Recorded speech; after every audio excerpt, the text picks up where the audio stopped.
What's up, guys? Welcome back. Another quick video. Today I wanted to take a few minutes and talk about intake mods. We're going to cover everything from the manifold all the way down to intake. I'm going to talk to you about my specific parts that I've owned in the past, what I run now, and the general purpose of this is to talk about how to help your DE non-rev up model. We'll talk about help the top end. So a lot of times anybody that's been dyno tuned and has seen their plots, you've basically seen this motor with the plenum style intakes, no real crazy modifications done, maybe just some simple bolt-ons. You're going to notice that your power band, it falls pretty flat and starts to dive pretty hard, up around 5,800 to 6,000 RPM or so. So it kind of sucks. So really what these parts that I've tried to select over a period of time, as my goal has been to, in a true quarantine fashion, flatten the curve, right? So how do I hold power all the way to red line? And then we'll kind of leave out the specifics of cams, but I will mention those for my selection with the kinetics manifold.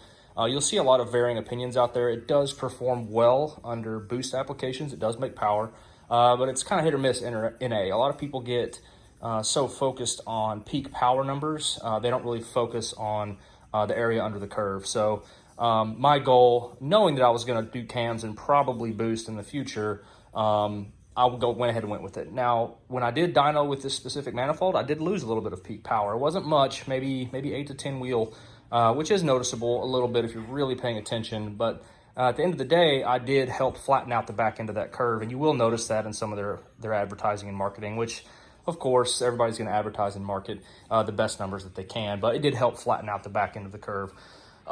Moving on from that, I have the NWP 75 millimeter throttle body. Individually, a lot of the same thing. Mixed reviews. People say it adds power just by itself. People say that they can't tell. Varying opinions across the board. Again, a lot of the reason I approached a lot of the parts that I did was for the long-term game and the summation of all the parts, hopefully working in unison and working well, which with a specific car, non-rev up, first year model 2003 DE motor, as it sits right here, makes 304 wheel horsepower and about 290 wheel torque, which is extremely healthy for the motor. It's actually pretty good for your simple bolt-on tuned HR numbers. Now there's some bigger numbers out there with these guys running large bore intakes on HR cars. The car performs extremely well in the higher RPM band. The car just likes to make more power with bolt-ons, and those guys are, pushing 320, 330, maybe a little more at the wheels. So but for a DE, non-rev up, the car performs extremely well. It will make power and holds power extremely well, pretty much all the way to about 7,800 to 8,000 RPM. But I'll usually only spin the car up to about 72 to 7,300 before I'm shifting anyway. So all that being said, last but not least, I run the Administration 3.5 inch large bore intake. I did modify the end here, and I'll talk about those here in just a minute. But I ran several different intakes. I ran long tube cold air that went down into the bumper. I've ran short rams, JWT pop chargers, and they all did their job. Made a little bit of power, sounded a little bit better. But I did pick up some pretty significant power with the Administration intake on this car's setup. Now, my numbers are going to vary compared to others, but I picked up I have to go back and look at the numbers, but I think it's about 12 to 14 horsepower at the wheels. And I can't remember the torque specifically, but it's pretty significant. There's a few other factors at play, but all in all, that intake picked up the power, matched with the throttle body, matched with the intake manifold, and all the other parts in the car, and it pushed me over 300 wheel.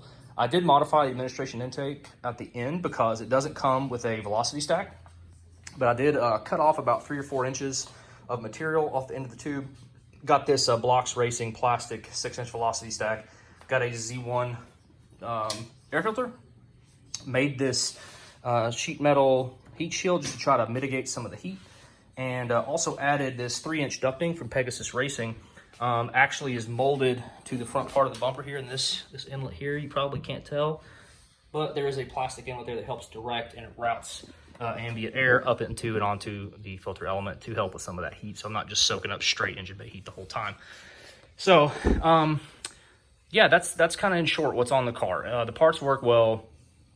If you're long, but again, I bought this car almost 10 years ago with the intent of keeping it a really long time. And my next steps and plans, of course, I'm not 100% sure on. I'll go back and forth occasionally, but I do believe some forced induction is probably in the future. An engine build is in the future. potentially a stroker motor, not sure. But keep in mind, if you go for certain parts, try to look at the area under the curve, not your peak power, and then your long-term goals. If you want to can the car, boost the car, whatever. If you're trying to just have a little bit more mid-range power so it feels good as a daily driver, you got plenum spacers, you've got all kinds of other intake manifold and intake options that will perform well, cost you a little bit less money, and will make you happy. So yeah, at the end of the day, that's basically what they did when they came out with the rev up motor. They put shorter runners in the plenum to help you with your top end power and help flatten out the back end a little bit. And of course, the HR game is a whole different game. Different motor, performs drastically different from the DE. Takes a lot of work for the DE to make the power that this one is made. So hopefully that's helpful. I'm just out here in the garage, polished all these parts because I'm bored and it's quarantine and there's nothing else to do. So any specific questions regarding that, just let me know. Probably will go more in depth with exhaust maybe the next time I'm underneath the car. So just let me know. Thanks.